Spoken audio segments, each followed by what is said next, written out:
Il est 13 h, bonjour à tous. Merci de votre attention. Voici les titres à la une de l'actualité ce samedi 30 octobre 2020.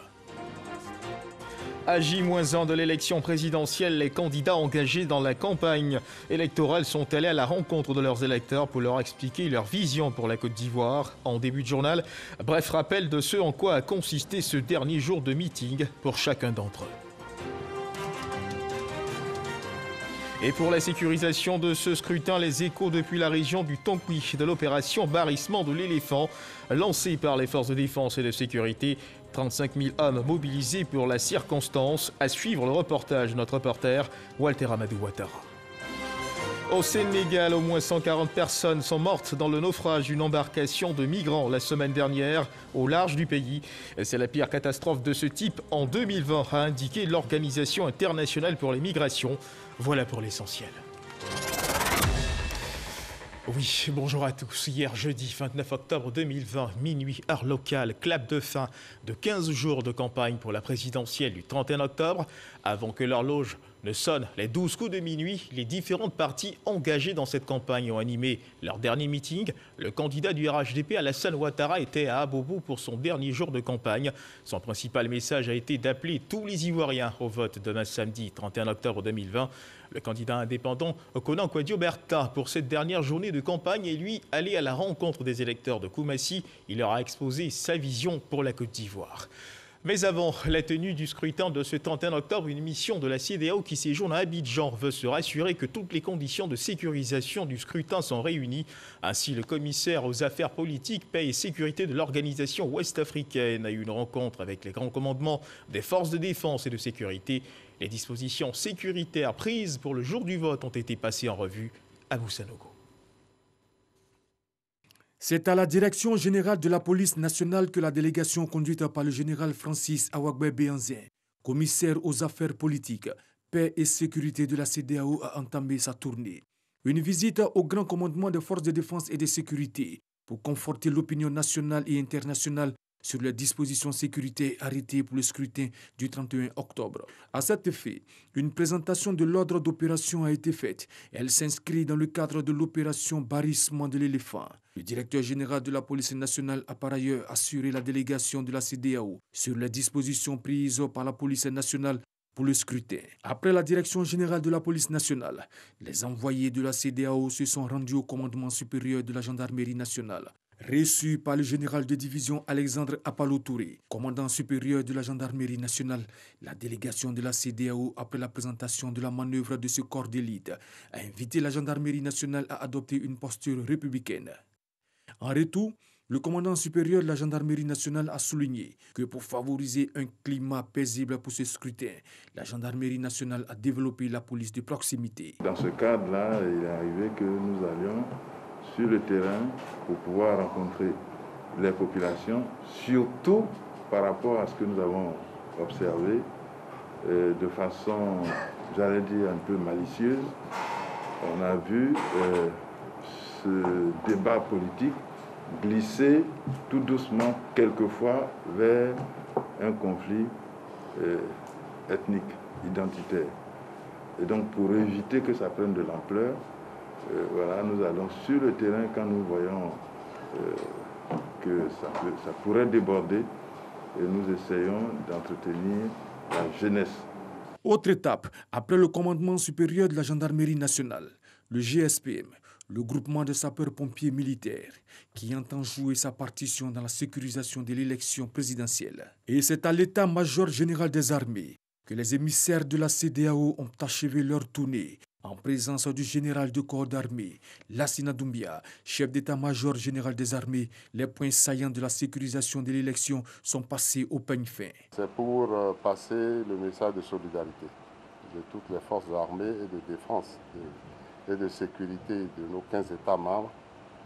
Un message de solidarité en 3 points essentiels, à savoir leur rôle régalien, qui est d'assurer la sécurité de toute la population, assurer la sécurité des institutions et assurer la sécurité des personnalités. Selon les émissaires de la CEDEAO, une centaine d'observateurs seront déployés en Côte d'Ivoire. Voilà, nous sommes vendredi à 30 octobre et non samedi. Oui, c'est demain que le scrutin doit se tenir. Et à quelques heures de l'ouverture de ce scrutin présidentiel du 31 octobre 2020, la quiétude des populations dans l'ouest du pays semble ébranlée par des rumeurs. Depuis plusieurs jours, celle de Zouangounien font face à cette situation. Pour calmer ces inquiétudes, l'on note une implication des cadres des chefs traditionnels et des autorités administratives, appuyée par le bataillon de sécurisation de l'Ouest BSO Implication donc axée sur la sensibilisation à la non-violence et une forte présence des forces de l'ordre afin de pallier toute éventualité, surtout rassurer les électeurs pour qu'ils prennent part au vote dans l'inquiétude. Pour rappel, l'opération Barrissement de l'éléphant mobilise au moins 35 000 hommes. Cette opération est dédiée à la sécurisation de l'élection présidentielle du 31 octobre. Envoyé spécial dans le district des montagnes, Walter Amadou Ouattara. Commune frontalière au Libéria et à la Guinée, Danané vit à son rythme normal en cette journée du 29 octobre 2020. Ces jours fériés, relativement à la commémoration du Maolid, célébration musulmane tenue la veille. Pourtant, les petits commerces et autres activités tiennent en haleine leurs promoteurs et nombreux clients. Les discussions sont marquées par le scrutin présidentiel du 31 octobre 2020. Tout nous rassure, surtout même à Danané, on n'a pas eu de problème, on n'a pas eu de manifestation. Vraiment, je souhaite que ces élections-là se passent bien, surtout dans la paix. Et nous ne voulons plus la guerre se répéter dans le pays. Et le jour nous allons voter massivement. Tous les frères, ils n'ont qu'à aller voter le 31 octobre. Il n'y aura rien. Si à Danané, les populations rencontrées affichent la sérénité, à Zouangounien, par contre, des résidents ont été effrayés par des rumeurs. Une implication de la chefferie traditionnelle et des cadres pour maintenir la quiétude est en cours. Actuellement, on ne sait pas qui réellement envoie des fausses rumeurs. Et j'ai même fermement donné des conseils à ceux qui troublent la population ici à Zouangounien. Zouangounien est tellement fragile pour donner des informations qui ne sont pas fondées. Donc, à ce temps-ci, en tant que chef central, j'ai passé l'information comme il se doit. Je dis à la population de ne pas aller en brousse parce qu'on ne sait jamais. Il faut savoir, il faut connaître d'où vient le danger avant de prendre la fuite. Et tout le monde, actuellement, à l'heure où je vous parle, quand quelqu'un est en train de parler, on l'écoute attentivement pour ne pas qu'il va déraper dans ses paroles. On a passé l'information concernant les votes. Les gens vont voter le 31, ce qui est le devoir, ce qui est normal pour un citoyen. On ne veut pas de violence. On a approché nos frères. Nous sommes des frères ici. Il n'y a pas d'animosité entre nous. La politique va passer, mais la fraternité va rester. Donc nous sommes des frères. On leur a dit, je leur ai personnellement dit, les gars, bas la terre pour que nous vivions ensemble. Nous avons toujours été ensemble. Donc restons ensemble pour sécuriser notre zone. Ces démarches portent fruit. Ce jeune homme, approché à la gare routière de Zouangounien, affirme son désaccord vis-à-vis des fake news. Sans pression, il atteste avec sa carte d'électeur qu'il va choisir le jour du vote son candidat. Quand on parle de voter là, c'est pour choisir ton président. Celui que tu veux, celui qui peut nous arranger demain. Donc moi, je vois qu'il n'y a pas de problème. Moi, c'est la paix. Voilà. Vous voyez ici, là, nous, on se débrouille. Et puis, il n'y a pas de parler entre nous ici. Le préfet du département se veut rassurant. Tout se passe bien dans sa circonscription. Le scrutin va se dérouler dans la paix et la transparence. Le préfet l'exprime avec aisance. Notre appel, effectivement, c'est que les populations soient rassurées, que nous sommes là pour assurer la sécurité. Quand je dis nous, c'est l'État, avec tout ce que l'État a comme dispositif sécuritaire, c'est-à-dire la police, la gendarmerie et l'armée qui vient pour appuyer. Nous prenons toutes les dispositions pour pouvoir assurer la sécurité. Et bien entendu, les élections vont se tenir. Et nous sommes là pour que ça se tienne. La présence des forces de l'ordre arc-boute ses propos. Ces hommes en armes, visiblement bien équipés, appartiennent au bataillon de sécurisation de l'Ouest, BSO. Basé à Mans, la cité des 18 montagnes, ces militaires se sont déployés pour la sécurisation de l'élection présidentielle. Le colonel Lassoro Draman, maintient le ton de la fermeté déjà annoncé par le chef d'état-major général des armées de Côte d'Ivoire, prêt à pallier toute éventualité. Mes troupes sont plus que déterminés. Nous sommes engagés et leur morale est très haut. Si on attaque, notre riposte sera plus supérieure à celle de l'ennemi. Nous imposer sur le terrain pour l'accomplissement de notre ordre d'opération barrissement de l'éléphant. L'opération barrissement de l'éléphant mobilise au moins 35 000 hommes pour sécuriser l'élection présidentielle du 31 octobre 2020. Et prenons ensemble la direction de la commission électorale indépendante. Sachez que la CEI informe l'ensemble des électeurs que les pièces requises pour participer au scrutin présidentiel du samedi 31 octobre 2020 sont les suivantes. Pour les électeurs inscrits en Côte d'Ivoire, la carte d'électeur 2020 ou la carte nationale d'identité, la CENI ou l'attestation d'identité.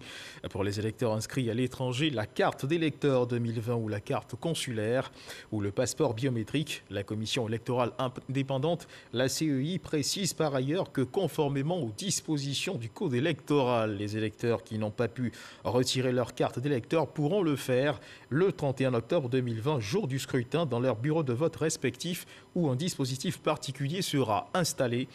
À cet effet, les pièces requises pour le retrait restent inchangées pour les électeurs inscrits en Côte d'Ivoire, la carte nationale d'identité, la CENI, ou l'attestation d'identité ou le certificat de nationalité, ou le récépissé d'enrôlement délivré par l'ONUCI ou l'ex-ONI. Pour les électeurs inscrits à l'étranger, la carte consulaire ou le passeport biométrique ou la carte nationale d'identité.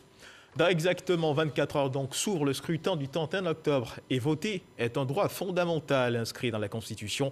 À la veille de l'ouverture de ce scrutin, la secrétaire d'État chargée des droits de l'homme, Aimé Beyou, appelle la classe politique ivoirienne, toutes les parties prenantes engagées dans le processus, ainsi que le peuple ivoirien à s'impliquer afin de garantir à chacun d'exercer ce droit de vote. Jean-Marc Djadji. Dans nos prochaines éditions. Le mouvement Solidarité Citoyenne MSC investit lui aussi le terrain pour exhorter les populations au pardon et la réconciliation en cette période électorale. Les caprices de la météo n'ont pas empêché les membres de ce mouvement d'aller à la rencontre des populations de la commune de Yopougon. Objectif affiché, les sensibiliser à la paix et au vivre ensemble avant, pendant et après les échéances électorales. Astou Touré. Malgré la forte pluie, les actions de paix et de cohésion sociale ne manquent pas. Le mouvement Solidarité Citoyenne était à Yopougon pour sensibiliser au pardon et à la cohésion sociale. Évitons des querelles, évitons tout ce qu'on peut dire qui est des injures entre nous. Quand je vois le moment là, c'est vous qui faites la vie, c'est vous qui faites le monde. Si vous n'êtes pas là, nous les garçons, on fait en vote. Donc, donnez des conseils à vos enfants à la maison, donnez des conseils à vos frères, donnez des conseils à vos maris, que la rue là, c'est pas fait. La rue est faite pour qu'on puisse passer, la rue est faite pour qu'on puisse aller où on veut aller. Donc aujourd'hui, nous sommes venus vous sensibiliser à cela. Venus de plusieurs quartiers de la plus grande commune d'Abidjan, les femmes de Yopougon se sont engagées à préserver la paix, gage de tout développement. Aujourd'hui, on veut la paix. Parce que ce qu'on a vu là, on ne veut plus voir ça. Donc mouvement, nous sommes contents. Si tu vois les douaniers ici aujourd'hui là, parce que nous qui avons des enfants là, on veut la paix. On veut l'avenir de nos enfants. Quand il y a la paix, nos enfants vont avoir du travail et nous dormons tranquillement, nous sortons tranquillement, nous rentrons tranquillement. Créé en 2017, le mouvement Solidarité Citoyenne entend sillonner plusieurs communes du district d'Abidjan pendant et après les élections pour la préservation d'un climat apaisé. Des pièces de théâtre jouées à des carrefours ou places publiques, mieux des spectacles donnés en pleine rue pour distraire mais surtout sensibiliser à la paix et à la non-violence en cette période électorale, eh bien c'est la parade trouvée par un groupe de jeunes pour contribuer à leur façon à l'apaisement du climat sociopolitique. Éric Goré, notre reporter, a suivi l'une de ces pièces théâtrales jouées en plein air pour appeler justement à la non-violence. C'est à travers des danses, des chants et des sketchs que ces jeunes Ivoiriens ont décidé de sensibiliser les populations sur l'importance de la paix en cette période électorale. Des spectacles qu'ils donnent gratuitement dans les rues d'Abidjan en optant pour une sensibilisation de proximité. Si vous aimez la Côte d'Ivoire, si vous aimez la paix, criez. Il faut que déjà la jeunesse continue à exhorter tout le monde pour ne pas qu'il y ait des troubles. On n'a pas besoin de ça. On veut juste être tranquille. Il s'adresse aux jeunes comme eux et plaide pour une situation apaisée. Pour la plupart, ces jeunes sont issus de l'association Jeunesse pour la lutte contre l'immigration clandestine en Afrique de l'Ouest.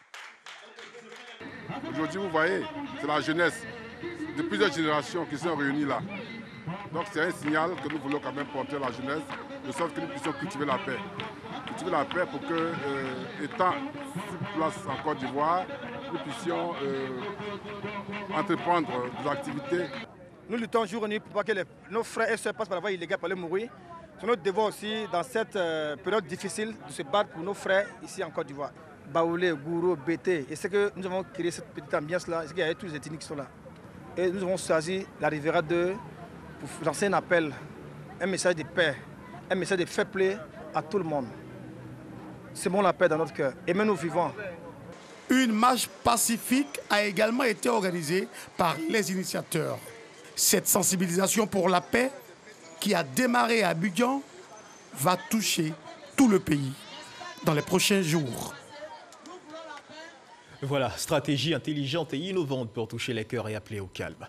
Il n'y a pas que les jeunes qui se sont assignés cette mission. Depuis presque 3 semaines, le chef de canton de Korogo, Issa Koulibaly, était en tournée de sensibilisation dans les départements de Korogo, Dikodougou, Sinématiali et Mbengue pour une élection présidentielle apaisée dans le Poro. Il a exhorté les leaders communautaires, les guides religieux, les associations de jeunesse et de femmes à prôner la paix et la cohésion sociale partout où ils passeront pour le bonheur des populations. On retrouve Ami Sissoko, notre correspondant dans la région du Poro. Le chef de canton de Korogo, Issa Koulibaly, par ailleurs premier vice-président de la Chambre nationale des rois et chef traditionnel, sillonne la région du Poro pour parler d'élections apaisées. À travers le slogan « Plus jamais ça », il exhorte les chefs de village, les responsables de partis politiques, les guides religieux, les leaders de jeunesse et de femmes de la région du Poro à œuvrer pour une préservation de la paix avant, pendant et après l'élection présidentielle du 31 octobre prochain. Chef traditionnel, chef de communauté, je vous demande d'aller à la paix. Je vous demande de tout faire pour maintenir la stabilité dans vos différents départements. Sans la paix, nous ne pourrons pas parler de développement. Et au nom de la Chambre des rois, je suis aujourd'hui chez vous pour vous demander de vous donner la main. Cette sensibilisation qui s'est déroulée sur plusieurs semaines vise principalement à mettre en mission tous les chefs traditionnels de la région auprès des différentes couches sociales pour véhiculer quotidiennement des messages de paix, de tolérance et d'acceptation mutuelle. Chefs religieux, chefs traditionnels, trouvez toutes les formes de résolution pour maintenir la stabilité dans vos différents départements. C'est la mission de la Chambre des rois, parce que ce qui est arrivé en 2011 ne doit plus se répéter en Côte d'Ivoire. Donc je dirais plus jamais ça en Côte d'Ivoire. Parlez à vos enfants, parlez à vos femmes, parlez dans vos différentes communautés pour vraiment maintenir la stabilité en Côte d'Ivoire. La politique certes, mais la famille d'abord. Pour le chef de canton de Korogo, Issa Koulibaly, il s'agit pour la Chambre nationale des rois et chefs traditionnels d'œuvrer davantage au renforcement de la cohésion sociale sur toute l'étendue du territoire national. Ajoutez à cette initiative, mesdames et messieurs, l'action de sensibilisation à la paix et à la cohésion sociale initiée par Viviane Zunon-Kipré, la sénatrice du Haut-Sassandra depuis le début du mois d'octobre. Elle parcourt les villages de la région du Haut-Sassandra pour appeler ses parents à cultiver la paix et le vivre ensemble. Le reportage de Mamadou Kouassi.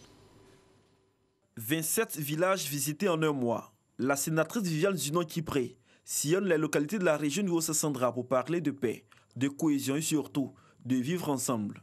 La sénatrice profite de cette tournée en milieu rural pour parler également de développement.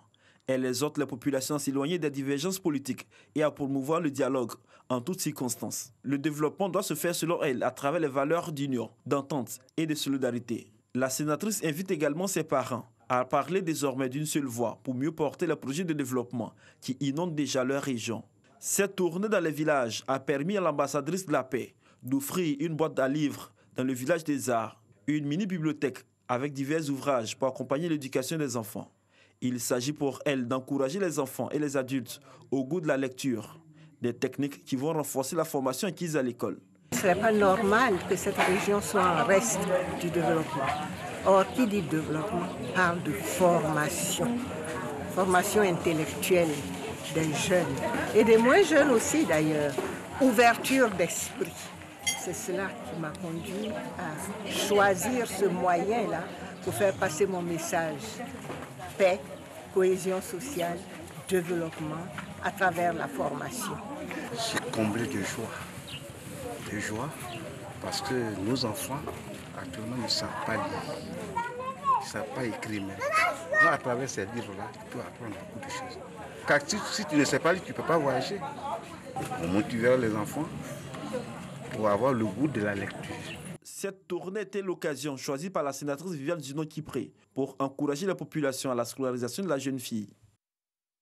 Dans ce contexte d'appel au calme pour un scrutin apaisé, l'institution de médiateur de la République élargit son champ d'action. Le médiateur délégué du Haut-Sassandra a récemment été installé à Daloa, chef-lieu de région, par le médiateur de la République, Adama Toungara. Jean-Marc Djadji pour le reportage. Par la remise de l'arrêté de nomination et celle des clés du véhicule de service, Lago Grogué devient ainsi le médiateur délégué de la région du Haut-Sassandra. Objectif, rapprocher la médiature de la République des populations pour le maintien de l'harmonie, de la cohésion au sein de la société, gage de tout développement. Je suis vraiment fier et heureux de savoir que je vais accompagner le médiateur de la République à régler les problèmes des populations. Ma priorité, c'est d'établir un chronogramme pour savoir où aller chercher l'information, comment aller chercher l'information. Avec l'équipe qui m'entoure, faire en sorte que nous soyons prompts à anticiper sur des conflits pour que ces conflits n'éclatent pas. Une installation du médiateur délégué dans cette région à forte densité et aux énormes potentialités agricoles. Une région qui connaît toutes sortes de conflits, entre autres les conflits fonciers. La présence dans la région d'une telle institution est une avancée notable pour Adama Toungara, le médiateur de la République. J'invite toute la population à faire preuve de mesure, surtout les hommes politiques, à faire preuve de mesure dans les propos, à utiliser le bon ton. Le médiateur délégué va ainsi contribuer à la résolution des conflits dans le Haut-Sassandra afin de garantir un climat de confiance, de vivre ensemble et créer les bases d'une paix durable. Et nous le disions à l'instant dans le cours de ce journal qu'à la veille de l'ouverture de ce scrutin, la secrétaire d'État chargée des droits de l'homme, Aimé Zébeyou, appelle la classe politique ivoirienne, toutes les parties prenantes engagées dans le processus ainsi que le peuple ivoirien à s'impliquer afin de garantir à chacun d'exercer ce droit de vote. On retrouve Jean-Marc Djadji. Déclaration de la secrétaire d'État chargée des droits de l'homme à l'occasion de l'élection présidentielle du 31 octobre 2020. Le 31 octobre 2020 se tiendra l'élection du président de la République. L'exercice du droit de vote est un droit fondamental de l'homme inscrit dans notre Constitution. À l'approche de cette échéance, le secrétariat d'État chargé des droits de l'homme, dans sa mission de promotion et de protection des droits de l'homme, invite à toutes les Ivoiriennes et tous les Ivoiriens, les partis et groupements politiques, à tout mettre en œuvre pour permettre à chaque citoyenne et chaque citoyen d'exercer librement son droit de vote. Le secrétariat d'État chargé des droits de l'homme appelle l'ensemble des Ivoiriens, les partis et groupements politiques, ainsi que les candidats indépendants à tout mettre en œuvre pour faciliter l'exercice de ce droit de vote. Le secrétariat d'État chargé des droits de l'homme invite les citoyennes et les citoyens témoins d'éventuelles entraves au droit de vote, à s'abstenir de tout acte de représailles et à saisir les autorités compétentes. Le secrétariat d'État chargé des droits de l'homme appelle les populations ivoiriennes à promouvoir la cohésion sociale et le vivre ensemble. Fait à Abidjan le 28 octobre 2020, Aimé Zébeyou, secrétaire d'État chargé des droits de l'homme. Un mot de religion dans ce journal, mesdames et messieurs, la contribution de l'islam pour des élections apaisées. C'est le thème choisi par le COSIM pour cette célébration 2020 du Maoulid et cette nuit d'adoration marquant la commémoration de la naissance du prophète. Un thème qui colle parfaitement à l'actualité dans la commune d'Abobo. Les guides religieux ont invité leurs fidèles à désarmer les cœurs pour une élection sans violence. Nous Sangaré, Franck Quadio. C'est l'une des célébrations religieuses les plus importantes pour la communauté musulmane. Le Maoulid est la nuit qui marque la commémoration de la naissance du prophète de l'islam, une nuit d'adoration mais aussi d'enseignement sur la vie du prophète Mohammed. La contribution de l'islam pour des élections apaisées, thème choisi par le Conseil supérieur des imams, des mosquées et des affaires islamiques COSIM, un thème évocateur surtout à 48 heures de l'élection présidentielle ivoirienne, occasion saisie par le médiateur de la République, Adama Tungara, qui invite les fidèles à la culture du pardon et du vivre ensemble. L'imam nous a enseigné ce qu'était le prophète, ce qu'il faisait, l'homme de grande patience qu'il était et l'homme de paix qu'il était. Et je crois que c'est la leçon que nous devons tirer de cette nuit du Mawlud. Partage, générosité et solidarité, des actes qui doivent caractériser les musulmans au cours de cette nuit. Et toujours dans le cadre de la célébration du Mawlud, les fidèles musulmans de la commune de Miyagi, dans le département de Soubré, dans la région de la Nawa, ont célébré à la grande mosquée Mohamed Al-Kadi Ismilaya la naissance du prophète Mohammed. Les fidèles musulmans ont invité Allah le Tout-Puissant pour la cohésion sociale et des élections apaisées. En Côte d'Ivoire, on retrouve Jean-Marc Djadji. Fidèles musulmans de la commune de Miyagi, réunis à la grande mosquée Mohamed Al-Kadi Islamia de la ville en cette nuit du Mawlud.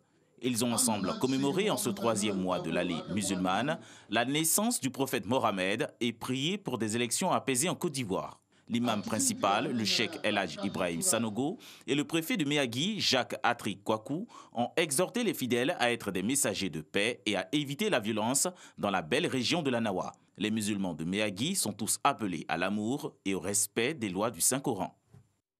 Et puis, mesdames et messieurs, sachez que le ministre de l'Emploi et de la Protection sociale porte à la connaissance des populations vivant en Côte d'Ivoire qu'en application du décret numéro 2011-371 du 4 novembre 2011, modifiant et complétant l'article 2 du décret numéro 96-205 du 7 mars 1996, déterminant la liste et le régime des jours fériés. Le dimanche 1er novembre 2020, jour de la fête de la Toussaint, est déclaré jour férié et chômé sur toute l'étendue du territoire. Oui, le scrutin présidentiel du 31 octobre cristallise les attentions, mais il ne faut surtout pas perdre de vue la lutte engagée contre cet autre acteur de l'actualité qui continue d'être présent, le Covid-19.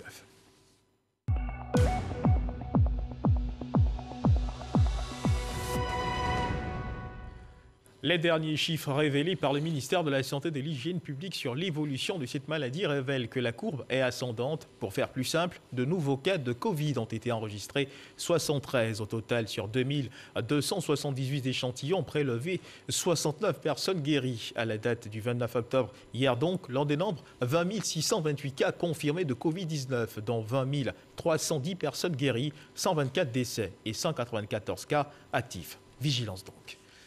Les décisions gouvernementales, elles, sont expliquées aux artisans par le biais d'une caravane de la Confédération des PME, PMI du bâtiment et travaux publics BTP.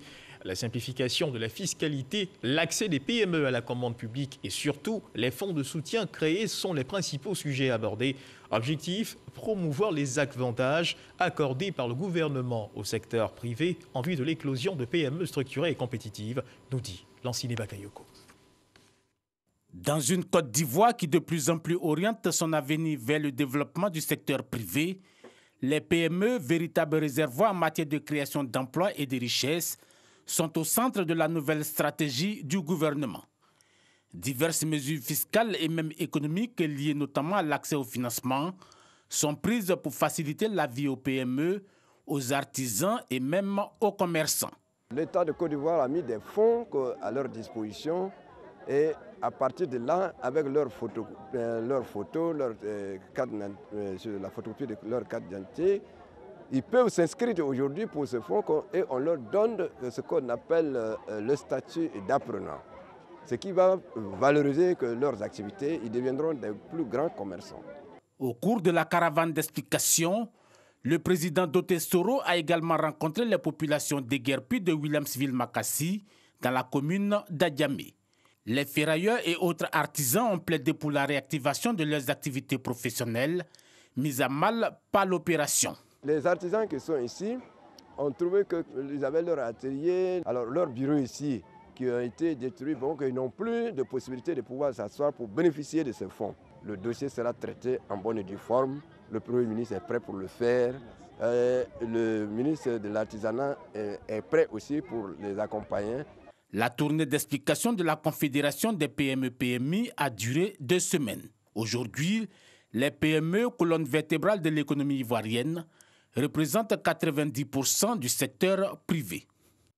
Un reportage signé Lanciné Bakayoko. Dans l'actualité internationale, au Sénégal, au moins 140 personnes sont mortes dans le naufrage d'une embarcation de migrants. C'est la pire catastrophe de ce type en 2020, a indiqué l'Organisation internationale pour les migrations, l'OIM. Le bateau transportait environ 200 personnes. Sans préciser le nombre de passagers, les autorités sénégalaises avaient annoncé un bilan d'au moins 10 morts pour une 60aine de personnes secourues lors de ce naufrage qui a provoqué une forte émotion dans le pays. Et c'est sur cette information que se referme cette édition. C'est la fin donc de ce journal. Merci de nous avoir suivis. Je vous retrouve, Dieu voulant, ce soir à 23h pour la dernière édition de la journée. Cela dit, Dieu nous garde. Et bon début d'après-midi.